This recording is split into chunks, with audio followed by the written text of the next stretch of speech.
ಚುನಾವಣೆಯಲ್ಲಿ ಎರಡೂ ಕ್ಷೇತ್ರಗಳಲ್ಲಿ ದಾವಣಗೆರೆ ಮತ್ತು ಬಾಗಲಕೋಟೆಯಲ್ಲಿ ಕಾಂಗ್ರೆಸ್ ಸೋಲ್ತಾ ಇದೆ, ಬಿಜೆಪಿ ಗೆಲುವು ನಿಶ್ಚಿತ ಅಂತಕ್ಕಂಥ ವಿಚಾರವನ್ನು ತಮಗೆ ಹೇಳಲಿಕ್ಕೆ ಬಯಸ್ತೇನೆ. ಈಗಾಗಲೇ ಕಾಂಗ್ರೆಸ್ ಪಕ್ಷ ಅಧಿಕಾರಕ್ಕೆ ಬಂದಾಗ ಅವರದೊಂದು ಸ್ಲೋಗನ್ ಇತ್ತು, ಉಚಿತ, ಖಚಿತ, ನಿಶ್ಚಿತ.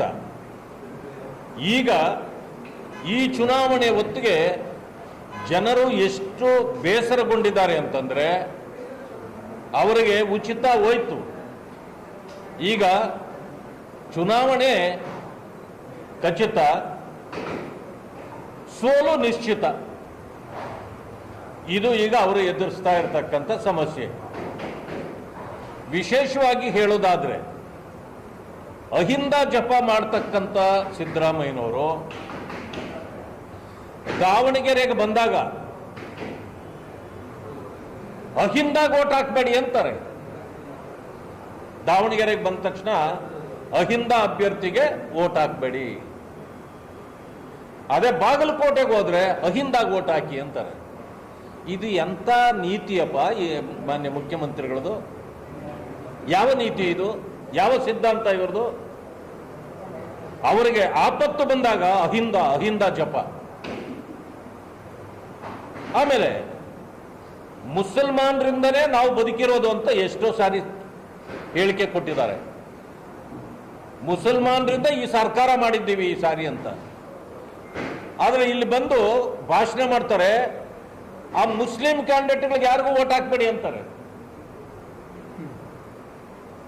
ಮುಸ್ಲಿಮರಿಗೆ ಓಟ್ ಹಾಕ್ಬಾರ್ದಂತೆ. ಅಂದ್ರೆ ಮುಸ್ಲಿಮರು ಕಾಂಗ್ರೆಸ್ ಇವ್ರಿಗೆ ಮಾತ್ರ ಓಟ್ ಹಾಕ್ಬೇಕಾ?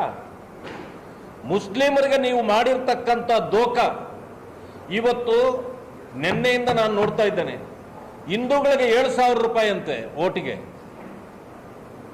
ಮುಸಲ್ಮಾನರಿಗೆ 10,000 ರೂಪಾಯಿ ಅಂತೆ ಡಿಸಿಷನ್.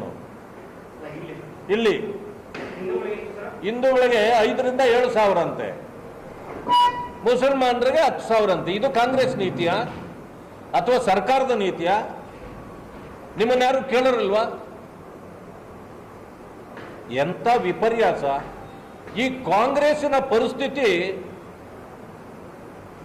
ಇಷ್ಟು ಕೆಟ್ಟು ಹದಗೆಟ್ಟಿದೆ ಅಂತ ನಾನು ಯಾವತ್ತೂ ಅಂದ್ಕೊಂಡಿರಲಿಲ್ಲ. ನಾನು ಹೇಳ್ತೇನೆ, ದಾವಣಗೆರೆ ಈ ಚುನಾವಣೆಯಲ್ಲಿ ನಮ್ಮ ಅಭ್ಯರ್ಥಿ ಸಂಪತ್ತಿಗೆ ಸವಾಲು ಹಾಕಿದ್ದಾರೆ. ಯಾರು ಸಂಪತ್ತನ್ನ ಹಿಡ್ಕೊಂಡು ಜನರನ್ನ ಕೊಂಡುಕೊಳ್ಬೇಕು ಅಂತ ಹೊರಟಿದ್ದಾರೋ ಅವರಿಗೆ ನಮ್ಮ ಅಭ್ಯರ್ಥಿ ಸವಾಲು ಹಾಕಿದ್ದಾರೆ. ನಿಮ್ಮ ಸಂಪತ್ತಿಗೆ, ನಿಮ್ಮ ಸಂಪತ್ತು ಏನೂ ಕೆಲಸ ಮಾಡೋದಿಲ್ಲ, ನಮ್ಮ ಅಭ್ಯರ್ಥಿ ಶ್ರೀನಿವಾಸ್ ಅವರು ಗೆದ್ದೇ ಗೆಲ್ತಾರೆ ಅಂತಕ್ಕಂಥ ವಿಶ್ವಾಸ ನಮಗಿದೆ. ಯಾಕೆಂದ್ರೆ ದಲಿತರ ಓಟು ಕಾಂಗ್ರೆಸ್ಸಿಗೆಲ್ಲ,